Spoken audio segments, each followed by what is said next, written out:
entire hospital has been leveled by airstrikes, this time in Yemen.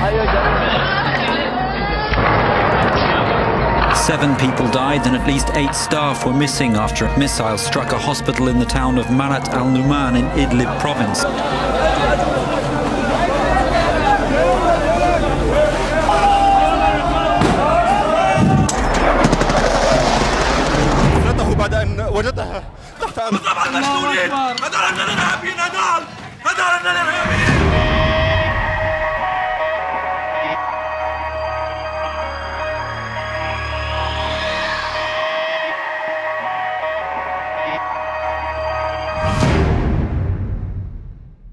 It is unacceptable that the bombing of hospital and the killing of staff and patients can be dismissed as collateral damage or brushed aside as a mistake. As doctor, we are fighting back for the sake of patient. Today, we say enough. Even war has rules.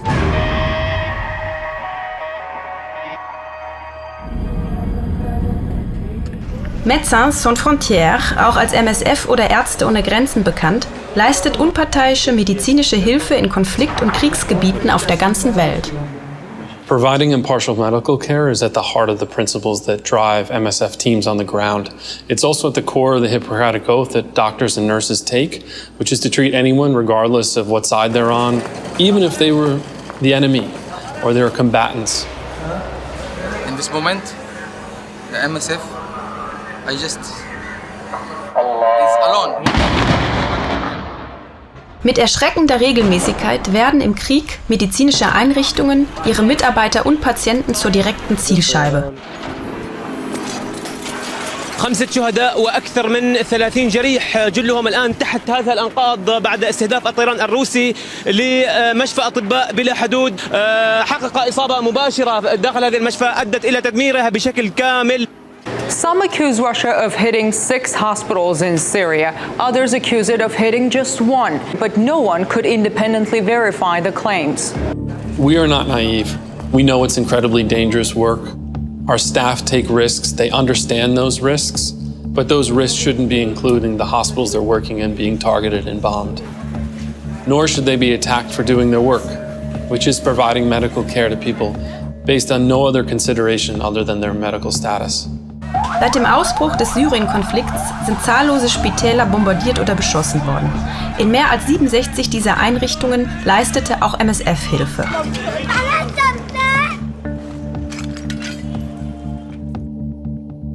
Im Jemen wurden innerhalb 3 Monate 3 MSF-Einrichtungen teilweise oder vollständig zerstört.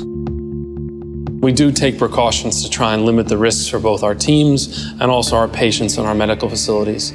This has included everything from giving GPS coordinates to different sides of the conflict, but we also know that hasn't worked in many of the conflicts because many of the combatants have directly targeted medical care, either criminalizing it or targeting it by bombing healthcare facilities. When we attack a medical facilities and it becomes dysfunctional, you are depriving of the lifeline, the medical lifeline for the general population. Der verheerendste Anschlag auf ein MSF-Spital erfolgte im Oktober 2015. Zu diesem Zeitpunkt wurden im Traumazentrum 105 Patienten behandelt, von denen manche gerade operiert wurden.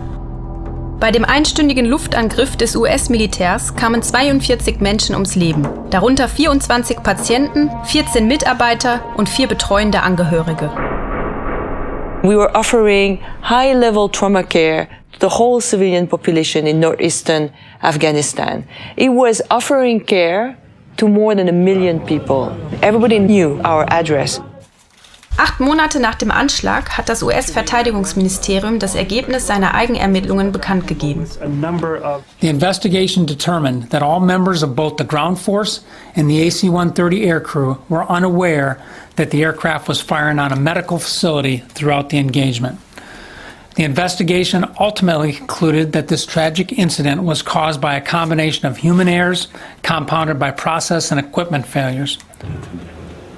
صحیح مسئله دلیل نگی ولی معذرت وارشته اشتباه معذرت نگی یا بام دو بام دری بام 210 بام دی اچ غیر اگر فایرینگ لیزر فایر کرده کیمیایی مواد جو جنایت جنگی جنایت باید جنگ استفاده می‌کنه استفاده کیمیایی مواد می‌ده استفاده گواله. We provided the GPS coordinates repeatedly to civilian and military leadership, both in Washington and Kabul. We find it very difficult to believe that people were not aware of the intent and the purpose of this facility, and we'll continue to demand for an independent inquiry into this attack. Well, for us, what is important, it's our biggest loss of staff and patient in one attack. And we need to understand, because if we don't understand, it means that somehow what we thought was the rule of working in war zone, meaning that they were a protected space in terms of medical space, is not applicable anymore. And this is what we call the Geneva Convention. 1949 wurden mit den Genfer Konventionen Regeln für internationale und bewaffnete Konflikte aufgestellt. Medizinische Einrichtungen sind zu schützen, um die Zahl der Kriegsopfer zu minimieren. 59 Länder haben diese Erklärung unterzeichnet.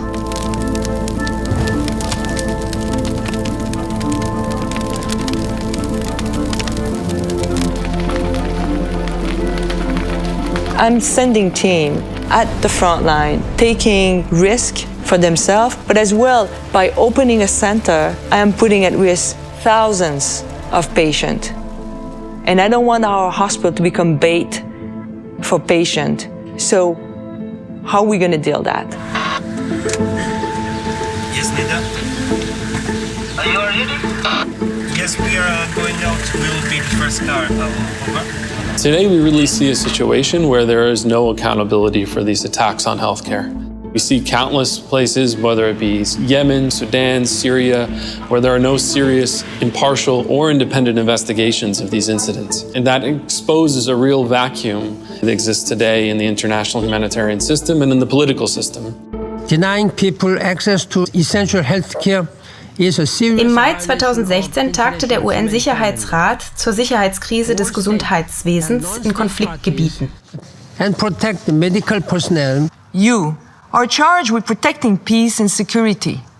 Yet, 4 of the 5 permanent members of this council have, to varying degrees, been associated with coalition responsible for attacks on health structure over the last year. Stop these attacks. It really strikes at the core of our humanity. At the end of the day, everyone should be concerned. There are conflicts raging across many different countries today. And we see, perhaps more than any other time, how difficult it is to reach those people. And that's why we need to push back and ensure that governments, armed groups, non-state groups take these responsibilities seriously and make sure that there is a space for humanity in armed conflict. Der Sicherheitsrat hat einstimmig eine Resolution verabschiedet, in der Angriffe und Bedrohungen gegen Verletzte und Kranke, medizinisches und humanitäres Personal und Spitäler und andere medizinische Einrichtungen verurteilt werden. Today's words will only be meaningful if they are put into practice. The Security Council members must live up to their extraordinary responsibility and set an example for all states. This resolution must save lives. Medizinische Hilfsorganisationen und Menschen in den Konfliktgebieten erwarten von dieser Resolution den Schutz der unparteiischen Gesundheitsversorgung und die Bekräftigung, dass Verletzte und Kranke ohne Diskriminierung behandelt werden. It is only the beginning, though. It's not enough solely to keep our patients and staff safe in hospitals. The targeting of civilians in conflict is egregious, but at a minimum, the gates of our hospitals, that is the last line of defense that we're trying to hold up.